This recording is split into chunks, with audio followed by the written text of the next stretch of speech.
Hello friends, नमस्कार। तो चलिए दृष्टि आई करंट अफेयर्स में हम लोग का पिछला हो गया था साइंस, राष्ट्रीय अंतर्राष्ट्रीय खत्म हो गया है, साइंस देख रहे थे।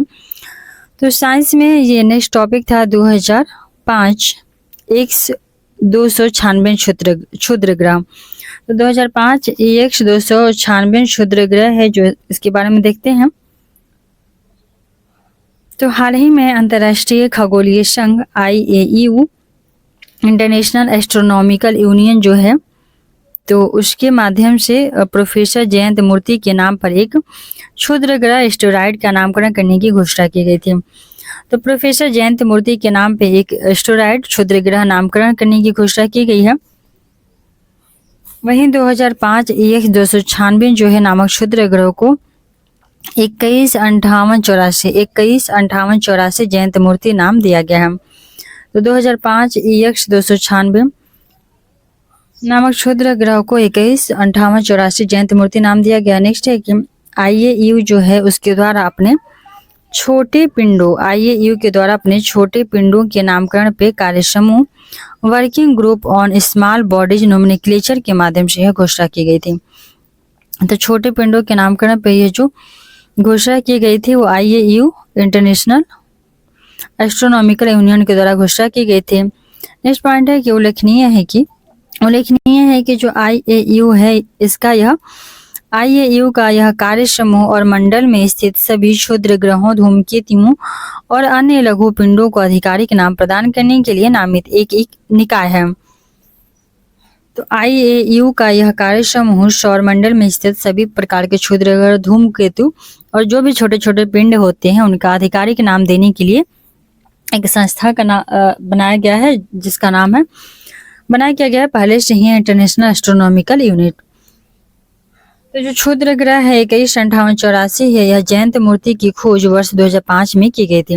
तभी एक क्षुद्र ग्रह है उसका नाम क्या है 215884, यह जयंत मूर्ति की खोज वर्ष 2005 में की गई थी। और यह जो क्षुद्र ग्रह है ना 215884, इसको एरिजोना अमेरिका में स्थित किट पीक नेशनल ऑब्जर्वेटरी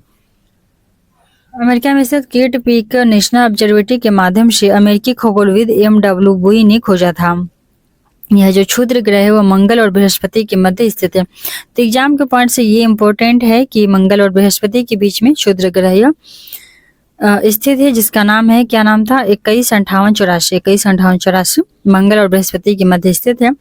और यह कक्षा में घूर्णन करते हुए प्रत्येक 3.3 वर्षों में सूर्य की एक परिक्रमा पूरा करता है। तो प्रत्येक 3.3 सालों में यह सूर्य की एक परिक्रमा यह क्षुद्र ग्रह 515884 कर लेता है। आगे देखते हैं। तो इस उपलब्धि के साथ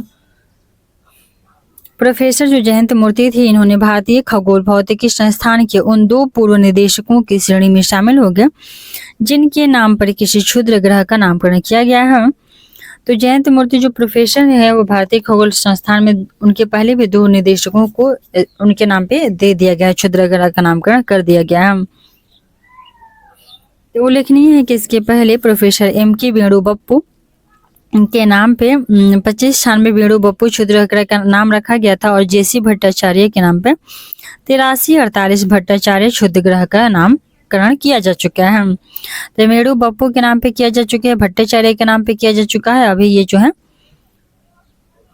अभी जो है ये जयंत मूर्ति इनके नाम पे किया गया। तो प्रोफेसर जयंत मूर्ति जो है भारतीय खगोल भौतिकी संस्थान जो है इंडियन इंस्टीट्यूट ऑफ एस्ट्रोफिजिक्स से वर्ष 2021 में सेवानिवृत्ति हुए थे। तो 2021 में ये इंडियन इंस्टीट्यूट ऑफ एस्ट्रोफिजिक्स से इन्होंने रिटायर कर लिया है। नेक्स्ट पॉइंट देखते हैं हम। तो नेक्स्ट पॉइंट है स्टेटियो शिव शक्ति। तो स्टेटियो शिव शक्ति को देख लेते हैं। हाल ही में ग्रहीय प्रणाली जो है नामकरण है प्लैनेटरी सिस्टम नोमेनक्लेचर। ग्रहीय प्रणाली नामकरण या प्लैनेटरी सिस्टम नोमेनक्लेचर है। इसके लिए अंतर्राष्ट्रीय खगोलीय संघ IAEU के कार्यकारी समूह ने चंद्रयान 3 के विक्रम लैंडर के लैंडिंग स्थल कार्य समूह है चंद्रयान 3 के विक्रम लैंडर के लैंडिंग स्थल हेतु स्टेटियो शिव शक्ति नाम को मंजूरी प्रदान की गई है। नेक्स्ट पॉइंट है कि ज्ञातव्य है कि वर्ष 23 अगस्त 2023 को भारतीय अंतरिक्ष अनुसंधान संगठन इसरो ने इसरो ने चंद्रयान 3 मिशन के लैंडर मॉड्यूल को चंद्रमा की सतह पर सफलतापूर्वक लैंड कराने में सफलता प्राप्त की है। तो अगला है कि भारतीय जो अंतरिक्ष अनुसंधान संगठन इसरो ने चंद्रयान 3 मिशन के लैंडर मॉड्यूल को चंद्रमा पर सतह पर सफलतापूर्वक लैंड करने में सफलता प्राप्त कर ली है 23 अगस्त 2023 को। तो 23 अगस्त 2023 को इसरो के द्वारा चंद्रयान 3 जो लॉन्च किया गया था वो जाके सफलतापूर्वक लैंड कर लिया है।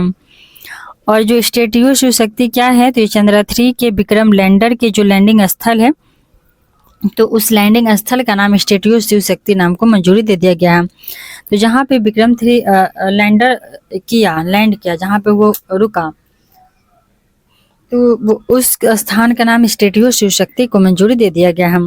चंद्रयान 3 का जो विक्रम लैंडर है वो चंद्रमा की सतह पे जिस स्थान पर उतरा था उसे अब शिव शक्ति के नाम से जाना जाएगा। और यह घोषणा नरेंद्र मोदी के द्वारा की गई थी। तो जिस स्थान पर विक्रम लैंडर उतरा उस स्थान को शिव शक्ति कहा जाएगा। नेक्स्ट है स्थलीय नामकरण, टेरेस्ट्रियल नोमेनक्लेचर। तो स्थलीय नामकरण टेरेस्ट्रियल नोमेनक्लेचर की तरह जो ग्रहीय नामकरण है प्लैनेटरी नोमेनक्लेचर है, उसका उपयोग किसी ग्रह या उपग्रह की सतह पर किसी आकृति, चिन्ह या फीचर को विशिष्ट रूप से पहचानने के लिए किया जाता है। तो ये जो नामकरण किया जाता है तो उस प्लेनेट पे, उस ग्रह पे, उपग्रह पे, उस जगह को पहचानने के लिए, तब उस स्थान को शिव शक्ति कहा जाएगा। ऐसा इसलिए किया जाता है ताकि उस आकृति या चिन्ह का आसानी से पता लगाकर उसका वर्णन किया जा सके। नेक्स्ट देखते हैं। तो नेक्स्ट है कि ग्रह और जो पिंड है उनकी सतह पे पाई जाने वाली जो आकृतियां या चिन्ह होती हैं उसका नामकरण केवल तभी किया जाता है जब वैज्ञानिक दृष्टि से भी महत्वपूर्ण होते हैं और जब ऐसी आकृतियां या चिन्हों का नामकरण बड़े पैमाने पर वैज्ञानिक और मानचित्रण समुदायों के लिए उपयोगी भी होता है। नेक्स्ट है विक्रम 1 के चरण 2 का परीक्षण। जो विक्रम 1 था लैंडर, उसके चरण 2 का परीक्षण के बारे में देख लेते हैं। तो 27 मार्च 2024 को स्काईरूट एरोस्पेस प्राइवेट लिमिटेड द्वारा विक्रम 1 प्रक्षेपण यानी कि द्वितीय चरण स्टेज 2 का सफल परीक्षण किया गया था। तो स्काईरूट एरोस्पेस ने इसका मार्च में ही किया था, प्रक्षेपण कर लिया था। यह परीक्षण जो हुआ था आंध्र प्रदेश के श्री हरिकोटा सतीश धवन अंतरिक्ष केंद्र सार से किया गया था। उल्लेखनीय है कि जो विक्रम 1 है वो प्रक्षेपण यानी कि दूसरे चरण को कलाम 250 नाम दिया गया। तो जब दूसरे चरण का इसका परीक्षण हुआ, वेरिफिकेशन हुआ, तो उसको नाम दिया गया कलाम 250। नेक्स्ट देखते हैं। तो नेक्स्ट है कि उल्लेखनीय है कि इसके पहले जो स्काईरूट एरोस्पेस द्वारा मई में विक्रम 1 रॉकेट का तृतीय चरण किया गया था उसका नाम दिया गया कलाम 100। तो कलाम द्वितीय का नाम था परीक्षण का कलाम 250 और कलाम तृतीय चरण का नाम था कलाम 100।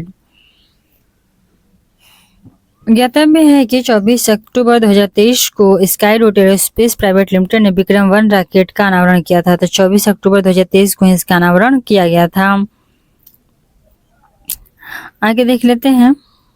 तो यह इस कंपनी का प्रथम वाणिज्यिक रॉकेट है और यह एक बहुचरणीय मल्टी स्टेज प्रक्षेपण यान है। यह रॉकेट जो है वो 480 kg का है, पेलोड है, उसका लोड है और 500 किलोमीटर की ऊंचाई है और यह लो इंक्लिनेशन ऑर्बिट में प्रक्षेपित करने में सक्षम है। विक्रम 1 जो है ना वो पूर्णतः कार्बन फाइबर निर्मित रॉकेट है। जो विक्रम 1 है रॉकेट है वो पूर्णतः किससे निर्मित है, तो कार्बन के फाइबर से बनी है।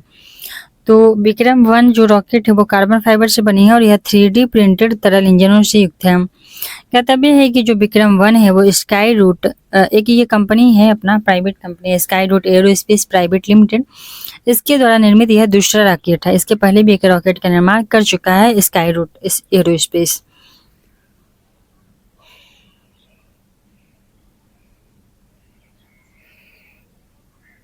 इस देख लेते हैं। तो इस कंपनी द्वारा निर्मित जो पहला रॉकेट था उसका नाम था विक्रम एस और यह 18 नवंबर 2022 को सफलतापूर्वक प्रक्षेपण किया जा चुका है। तो विक्रम एस था जो स्काईरूट ने इसका प्रक्षेपण कर चुका है और ये दूसरा था विक्रम 1 इसका रॉकेट बनाया हुआ। ज्ञातव्य है कि 20 फरवरी 2024 को स्काईरूट जो एरोस्पेस है प्राइवेट लिमिटेड, इसने अंतरिक्ष क्षेत्र में महिलाओं के लिए भी कल्पना फेलोशिप की घोषणा की। तो इसने अंतरिक्ष में महिलाओं को बढ़ावा देने के लिए स्काई एरो स्पेस कल्पना फेलोशिप की घोषणा की थी। और विक्रम-1 के चरण 2 का परीक्षण। आगे देख लेते हैं। तो नेक्स्ट टॉपिक है, अगला है ओडिसियस। तो ओडिसियस क्या है टॉपिक है, तो ओडिसियस जो है वो चंद्रमा पर लैंड करने वाला पहला निजी अंतरिक्ष यान है। तो ओडिसियस चंद्रमा पर लैंड करने वाला पहला निजी अंतरिक्ष, ओडिसियस जो है वो चंद्रमा पर लैंड करने वाला पहला निजी अंतरिक्ष यान है। ओडिसियस जो है वो चंद्रमा पर लैंड करने वाला पहला निजी अंतरिक्ष यान है। वहीं 22 फरवरी 2024 को ओडिसियस जो है वो चंद्रमा की सतह पर सफलतापूर्वक लैंड करने वाला विश्व का पहला निजी अंतरिक्ष यान भी बन गया है। तो ओडिसियस चंद्रमा की सतह पर लैंड करने वाला पहला निजी अंतरिक्ष यान बन गया है। इस अंतरिक्ष यान को 15 फरवरी 2024 को अमेरिका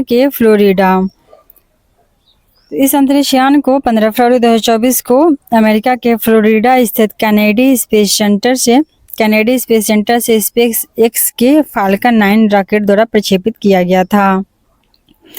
जब 15 फरवरी 2024 को अमेरिका के फ्लोरिडा स्थित केनेडी स्पेस सेंटर से स्पेस एक्स के फाल्कन 9 रॉकेट द्वारा प्रक्षेपित किया गया था। स्पेस एक्स के फाल्कन 9 रॉकेट द्वारा यह अंतरिक्ष यान जो है वो ह्यूस्टन अमेरिका स्थित इंट्यूटिव मशीन्स नामक एक वाणिज्यिक कंपनी के IM-1, तो यह जो अंतरिक्ष यान है वो अमेरिका स्थित इंट्यूटिव मशीन्स नामक एक वाणिज्यिक कंपनी के IM-1 मिशन के तहत प्रक्षेपित किया गया था। नेक्स्ट है कि इस मिशन के तहत ही एक नोवा सी रोबोटिक चंद्र लैंडर को चंद्रमा के दक्षिणी ध्रुव क्षेत्र में स्थित मैलापर्ट ए क्रेटर के निकट उतारा गया।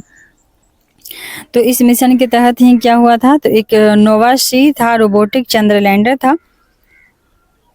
तो नोवा सी रोबोटिक चंद्र लैंडर को चंद्रमा के दक्षिणी ध्रुव क्षेत्र में स्थित मैलापर्ट ए क्रेटर के निकट उतारा गया था। नेक्स्ट पॉइंट है कि उल्लेखनीय है कि इस नोवा सी लूनर लैंडर को ओडिसियस नाम दिया गया है। नोवा सी लूनर लैंडर को ओडिसियस नाम दिया गया है। तो नोवा सी लूनर लैंडर को ओडिसियस नाम दिया गया। नेक्स्ट पॉइंट है कि ज्ञातव्य है कि ओडिसियस जो है वर्ष 1972 में अपोलो 17 के बाद चंद्रमा की सतह पर सॉफ्ट लैंडिंग करने वाला पहला अमेरिकी अंतरिक्ष यान बन गया है। तो जो ओडिसियस 1972 में अपोलो 17 गया था, चंद्रमा की सतह पर सॉफ्ट लैंडिंग किया था, उसके बाद पहला अमेरिकी अंतरिक्ष यान ओडिसियस बन गया है। आगे देखते हैं। तो चंद्रमा पर सॉफ्ट लैंडिंग किया ओडिसियस। नेक्स्ट है कि ओडिसियस जो लैंडर है वो अपने साथ अमेरिकी अंतरिक्ष एजेंसी नासा के वैज्ञानिक पेलोड एवं वाणिज्यिक कार्गो को लेकर गया था। नेक्स्ट पॉइंट देख लेते हैं। नेक्स्ट पॉइंट है कि ज्ञातव्य है कि इस मिशन को नासा की वाणिज्यिक चंद्र पेलोड सेवाएं CLPS commercial lunar payload service पहल और आर्टेमिस अभियान के तहत प्रक्षेपित किया गया है।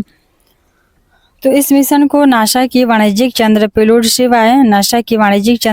सेवाएं CLPS commercial lunar payload service पहल और आर्टेमिस अभियान के तहत प्रक्षेपित किया गया था। आगे देखते हैं हम मैलापर्ट ए क्रेटर। तो मैलापर्ट ए क्रेटर को देख लेते हैं। तो मैलापर्ट ए क्रेटर है, तो इस क्रेटर का नाम चार्ल्स मैलापर्ट के नाम पे रखा गया है। तो मैलापर्ट ए क्रेटर का नाम चार्ल्स मैलापर्ट के नाम पे रखा गया है। चार्ल्स जो मैलापर्ट है उनका जन्म 1581 ईस्वी में और मृत्यु 1630 ईस्वी में हुई थी। बेल्जियम के एक खगोल वैज्ञानिक थे। तो जो मैलापर्ट ए क्रेटर हैं वो बेल्जियम के खगोल वैज्ञानिक थे और इनका नाम जो था वो चार्ल्स मैलापर्ट के नाम पे रखा गया है। नेक्स्ट पॉइंट देखते हैं। नेक्स्ट पॉइंट है कि HAPS का सफल परीक्षण किया गया है। तो HAPS का सफल परीक्षण किया गया है, इसके बारे में जानते हैं डिटेल से। फरवरी 2024 में CSIR राष्ट्रीय अंतरिक्ष प्रयोगशाला नेशनल एरोस्पेस लैबोरेटरीज बेंगलुरु के वैज्ञानिकों ने एक सौर ऊर्जा चालित छद्म उपग्रह स्यूडो सैटेलाइट का पहला सफल परीक्षण सफलतापूर्वक किया है। तो जो HAPS है उसका सफल परीक्षण किया गया है। तो यह किया गया है CSIR राष्ट्रीय अंतरिक्ष प्रयोगशालाएं बेंगलुरु के वैज्ञानिकों ने एक सौर ऊर्जा चालित छद्म उपग्रह स्यूडो सैटेलाइट पहला परीक्षण सफलतापूर्वक संपन्न हुआ है। नेक्स्ट पॉइंट है कि वास्तव में यह जो है एक नई पीढ़ी के UAV अनमैन्ड एरियल व्हीकल का प्रोटोटाइप है। तो यह जो है तो वास्तव में यह एक नई पीढ़ी के यूएवी अनमैन्ड एरियल व्हीकल का प्रोटोटाइप है। नेक्स्ट पॉइंट है कि हालांकि ये कोई सामान्य यूएवी नहीं है, बल्कि ये समताप मंडल स्ट्रेटोस्फीयर में उड़ान भर सकता है। तो जो ये है ना यूएवी, यह सामान्य नहीं है, समताप मंडल स्ट्रेटोस्फीयर में भी उड़ान भर सकता है। साथ ही ये पूरी तरह सौर ऊर्जा द्वारा संचालित किया जा सकता है, और उसके साथ ही यह पूरी तरह से सौर ऊर्जा द्वारा भी संचालित है।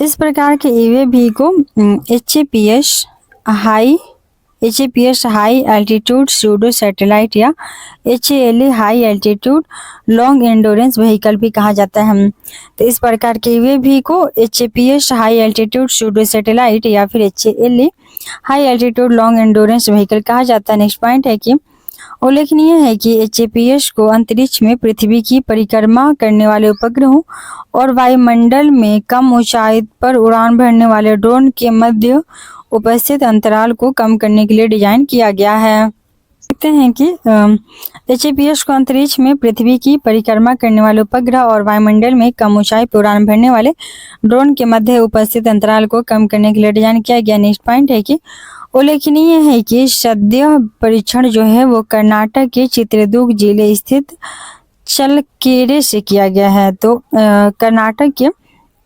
चित्रदुर्ग जिले स्थित चलकेरे से किया गया है इसका प्रक्षेपण। HAPS की जो प्राथमिक उपयोगिता है वो क्या है?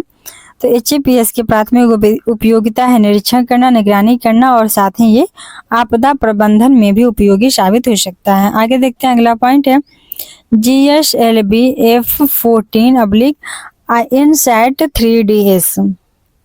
तो नेक्स्ट पॉइंट है GSLV F14 INSAT 3DS mission, इसको देख लेते हैं। तो ये है कि 17 फरवरी 2024 को भारतीय अंतरिक्ष अनुसंधान संगठन इसरो जो है इसरो के द्वारा INSAT 3DS उपग्रह सफलतापूर्वक प्रक्षेपण किया गया था। तो GSLV F14 INSAT 3DS mission के तहत INSAT 3DS उपग्रह का सफलतापूर्वक प्रक्षेपण हुआ। अगला पॉइंट है कि इस उपग्रह को GSLV F14 प्रक्षेपण यान द्वारा प्रक्षेपित किया गया है। तो जो यह उपग्रह है GSLV F14, तो इसको GSLV F14 प्रक्षेपण यान द्वारा प्रक्षेपित किया गया है INSAT 3DS को। और जो INSAT 3DS है ना, यह प्रक्षेपण कहाँ से हुआ था? तो आंध्र प्रदेश के श्रीहरिकोटा स्थित सतीश धवन अंतरिक्ष केंद्र सार SDSC सार से संपन्न हुआ है। तो जो INSAT 3DS है इसको सतीश धवन अंतरिक्ष केंद्र सार SDSC सार से संपन्न किया गया है, और इसको प्रक्षेपित किया गया था किसके द्वारा? तो GSLV F14 के द्वारा। और नेक्स्ट पॉइंट है कि उल्लेखनीय है कि INSAT 3DS एक मौसम विज्ञान उपग्रह है। यह जाके ऊपर क्या करेगा? यहाँ के मौसम के बारे में बताएगा INSAT 3DS। यह उपग्रह जो है ना, ये वर्तमान में कक्षा में प्रचालनरत INSAT 3D और INSAT 3DR उपग्रहों के साथ देश की मौसम विज्ञान संबंधी सेवाओं में और वृद्धि करेगा।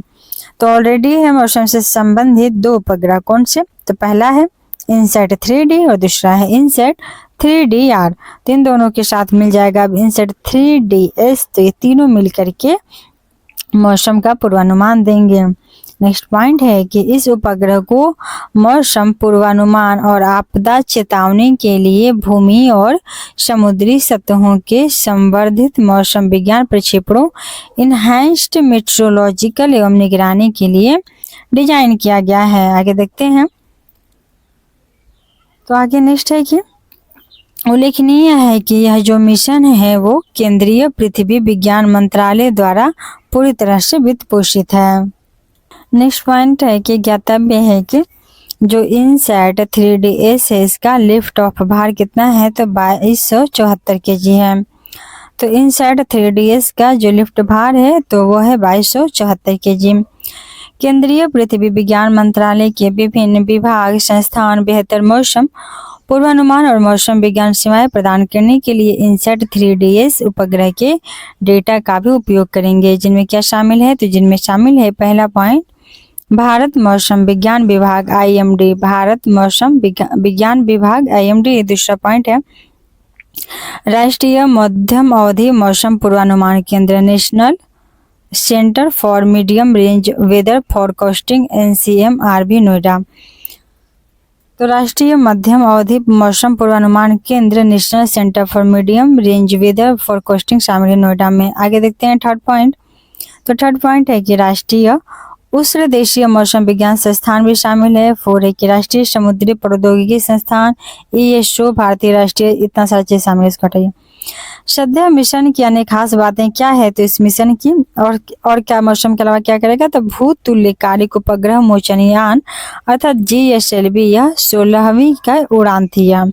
तो GSLV से यह 16वीं उड़ान भरा है और यह स्वदेशी क्रायोजेनिक चरण के साथ GSLV की 10वीं उड़ान थी। तो स्वदेशी तकनीक के साथ GSLV की यह 10वीं उड़ान थी और यह स्वदेशी क्रायोजेनिक चरण के साथ GSLV की 7वीं परिचालन उड़ान भी थी। आगे देखते हैं। तो GSLV F-14 की विशेषताएं देख लेते हैं। तो ये क्या है, तो इसका ऊंचाई 51.7 मीटर है। लिफ्ट भार पे लोड है, जितना ये भार उठा सकता है। GSLV F-14 कितना भार उठा सकता है, तो उठा सकता है 420 टन और ये 3 स्टेज में काम करेगा। आगे है अगला सैटेलाइट है। इसके पहले तो हम लोग देख लिए थे INSAT 3DS जो मौसम से संबंधित था। नेक्स्ट पॉइंट है PSLV C58 एक्सपोसैट मिशन। तो इसको देखते हैं PSLV C58 एक्सपोसैट मिशन को देख लेते हैं। PSLV C58 एक्सपोसैट मिशन को देखते हैं हम। 1 जनवरी 2024 को भारतीय अंतरिक्ष अनुसंधान संगठन इसरो ने 1 जनवरी 2024 को भारतीय अंतरिक्ष अनुसंधान संगठन इसरो ने PSLV C58 के माध्यम से एक्सपोसैट उपग्रह को प्रक्षेपित किया है। तो भारतीय अंतरिक्ष अनुसंधान संगठन जो इसरो है इसरो ने PSLV C58 के माध्यम से एक्सपोसैट उपग्रह को प्रक्षेपित किया है। नेक्स्ट पॉइंट है कि PSLV जो C50 है ना, ये श्रीहरिकोटा स्थित सतीश धवन अंतरिक्ष केंद्र सार से उड़ान भरी। तो PSLV C58 श्रीहरिकोटा स्थित सतीश धवन अंतरिक्ष केंद्र सार से उड़ान भरा है और एक्सपोसैट को पूर्व की ओर निम्न झुकाव कक्षा में स्थापित कर दिया है। तो श्रीहरिकोटा से PSLV C58 से उड़ान भरा है एक्सपोसैट और पूर्व की ओर निम्न झुकाव कक्षा ईस्टवर्ड लो इंक्लाइंड, इतना हटाइए। PSLV की यह कुल 60वीं उड़ान थी। तो PSLV अब तक 60वीं उड़ान भर चुका है और अब 60वां नंबर पे एक्सपोसैट को उड़ान दिया। साथ ही यह PSLV DL संस्करण की 4थी उड़ान थी। तो PSLV में बहुत सारे संस्करण है, तो इसमें से एक संस्करण है DL। तो DL के संस्करण की ये चौथा उड़ान था, जबकि PSLV का कुल उड़ान अब तक 60वीं हो चुका है। एक्सपोसैट जो है सैटेलाइट लॉन्च किया गया, तो इसका फुल फॉर्म क्या है, तो फुल फॉर्म है एक्सरे ध्रुवण मापी उपग्रह। एक्सपोसैट का फुल फॉर्म है एक्सरे ध्रुवण मापी उपग्रह। नेक्स्ट पॉइंट है कि यह इसरो का पहला ऐसा वैज्ञानिक उपग्रह है जो खगोलीय स्रोतों से एक्सरे उत्सर्जन के अंतरिक्ष आधारित ध्रुवीकरण मापन स्पेस बेस्ड पोलराइजेशन मेजरमेंट में अनुसंधान हेतु समर्पित है। नेक्स्ट देखते हैं। तो नेक्स्ट है कि यह जो उपग्रह है, जो सैटेलाइट है, वो पृथ्वी की निम्न कक्षा में निम्नलिखित दो वैज्ञानिक पेलोड को लेकर गया था। यह जो उपग्रह सैटेलाइट है वो पृथ्वी की निम्न कक्षा में 2 वैज्ञानिक पेलोड को ले गया था। पहला था पोलारीमीटर इंस्ट्रूमेंट इन एक्सरे, पोलिक्स अर्थात पोलारीमीटर इंस्ट्रूमेंट इन एक्सरे था। दूसरा था एक्सपेक्ट है एक्सरे स्पेक्ट्रोस्कोपी एंड टाइमिंग। तो एक्सपेक्ट जो है वो है एक्सरे स्पेक्ट्रोस्कोपी एंड टाइमिंग है, और पहला है पोलिक्स, और पोलिक्स का फुल फॉर्म है पोलारीमीटर इंस्ट्रूमेंट इन एक्सरे। तो पोलिक्स का फुल फॉर्म है पोलारीमीटर इंस्ट्रूमेंट इन एक्सरे। दूसरा एक्सपेक्ट जिसका एक्सरे स्पेक्ट्रोस्कोपी एंड टाइमिंग। आगे देख लेते हैं हम। तो नेक्स्ट है कि पोलिक्स का विकास जो था वो रमन अनुसंधान संस्थान बेंगलुरु द्वारा किया गया। तो पोलिक्स का विकास रमन अनुसंधान संस्थान बेंगलुरु ने किया था। नेक्स्ट पॉइंट है कि जबकि पोलिक्स का विकास रमन अनुसंधान संस्थान बेंगलुरु ने किया था। अगला है एक्सपेक्ट को UR राव उपग्रह केंद्र के अंतरिक्ष खगोल विज्ञान समूह स्पेस एस्ट्रोनॉमी ग्रुप ने विकसित किया था। तो एक्सपेक्ट को स्पेस एस्ट्रोनॉमी ग्रुप ने विकसित किया था। नेक्स्ट पॉइंट है कि पोलिक्स जो है वो पेलोड एक एक्सरे ध्रुवमापी एक्सरे पोलारीमीटर के रूप में कार्य करता है। तो पोलिक्स पेलोड एक एक्सरे ध्रुवमापी के रूप में कार्य करता है और इसे 8 से 30 किलो इलेक्ट्रॉन वोल्ट के ऊर्जा बैंड के अंतर्गत खगोलीय प्रक्षेपण एस्ट्रोनॉमिकल ऑब्जर्वेशन के अंतर्गत डिजाइन किया गया है। अगला है कि पोलिक्स का जो प्राथमिक उद्देश्य है वो क्या है। तो उद्देश्य एक्सपोसैट मिशन के नियोजित 5 वर्षीय जीवन काल के समय में विभिन्न श्रेणियों में चमकीले खगोलीय स्रोतों का निरीक्षण करना। तो एक्सपोसैट खगोलियों का निरीक्षण करेगा 5 सालों के अंदर। अगला पॉइंट है, ज्ञातव्य है कि जो पोलिक्स है तो उसके माध्यम से पोलिक्स के माध्यम से एक्सरे ऊर्जा बैंड में पहला ऐसा पेलोड है जो विशेष रूप से पोलारीमेट्री मापन के लिए समर्पित है। तो एक्सरे ऊर्जा बैंड है पहला ऐसा पेलोड है जो विशेष रूप से पोलारीमेट्री मापन के लिए समर्पित है। आगे देखते हैं। तो अगला क्वेश्चन है कि एक्सपेक्ट उपकरण 0.8 से 15 किलो इलेक्ट्रॉन वोल्ट की 0.8 से 15 किलो इलेक्ट्रॉन वोल्ट की ऊर्जा रेंज में स्पेक्ट्रोस्कोपी जानकारी देता है। तो एक्सपेक्ट जो है वो स्पेक्ट्रोस्कोपिक जानकारी देगा। नेक्स्ट देखते हैं। तो नेक्स्ट है कि एक्सपोसैट के सफल प्रक्षेपण के साथ भारत ब्लैक होल, न्यूट्रॉन तारों जैसे खगोलीय स्रोतों का अध्ययन करने के लिए एक वेधशाला प्रक्षेपित करने वाला विश्व का दूसरा देश बन गया है। तो एक्सपोसैट वेधशाला ऑब्जर्वेटरी प्रक्षेपित करने वाला विश्व का दूसरा देश बन गया है और भारत का ब्लैक होल, न्यूट्रॉन तारा जैसे खगोलीय स्रोतों का अध्ययन करने के लिए एक वेधशाला ऑब्जर्वेटरी प्रक्षेपित किया था। आगे देखते हैं हम। तो इसके पूर्व अमेरिकी अंतरिक्ष एजेंसी नासा है उसने क्या किया था। तो 2021 में IXP imaging x ray polarimetry explorer को मिशन को प्रक्षेपित किया था। तो इसके पहले अमेरिकी अंतरिक्ष एजेंसी नासा ने 2021 में एक IXP imaging x ray polarimetry explorer mission को प्रक्षेपित किया था। नेक्स्ट है कि इस मिशन के तहत इसरो ने एक्सपोसैट को अंतरिक्ष में स्थापित करने के बाद भी PSLV C58 के चौथे चरण को सक्रिय रखकर उसकी उपयोगिता का प्रदर्शन किया है। तो PSLV C58 है वो चौथे चरण को सक्रिय रख करके इसकी उपयोगिता को प्रदर्शित किया है। नेक्स्ट देखते हैं। नेक्स्ट है कि इसे PSLV कक्षीय प्रायोगिक module 3 poem 3 PSLV orbiter experimental module 3 नाम दिया गया है। उसके आगे देखते हैं। तो पोयम 3 के माध्यम से स्टार्टअप्स, शिक्षण संस्थान, इसरो केंद्र के 10 अन्य पेलोड को अंतरिक्ष में भेजा गया है और जिसका विवरण निम्नवत दिया गया है। तो उपग्रह है और संबंधित संस्थान दिए गए हैं कि कौन सा संस्थान से कौन सा उपग्रह भेजा गया है। तो देख लेते हैं। RACM जो है radiation shielding experiment module RACM, तो ये भेजा गया है take me to space Hyderabad के द्वारा। RACM भेजा गया है take me to the space Hyderabad. Next है दूसरा नंबर। तो ये है WESAT वुमेन इंजीनियर सैटेलाइट। तो ये लाल बहादुर शास्त्री महिला प्रौद्योगिकी। नेक्स्ट है VSAT। तो VSAT का फुल फॉर्म है वुमेन इंजीनियर सैटेलाइट। तो इसको लाल बहादुर शास्त्री महिला प्रौद्योगिकी संस्थान LBSITW तिरुवनंतपुरम केरल द्वारा के भेजा गया है। आगे देखते हैं तीसरा नंबर है बिलीफ सैट 0। तो बिलीफ सैट 0 जो है वो KJ सोमैया प्रौद्योगिकी संस्थान मुंबई के द्वारा भेजा गया है।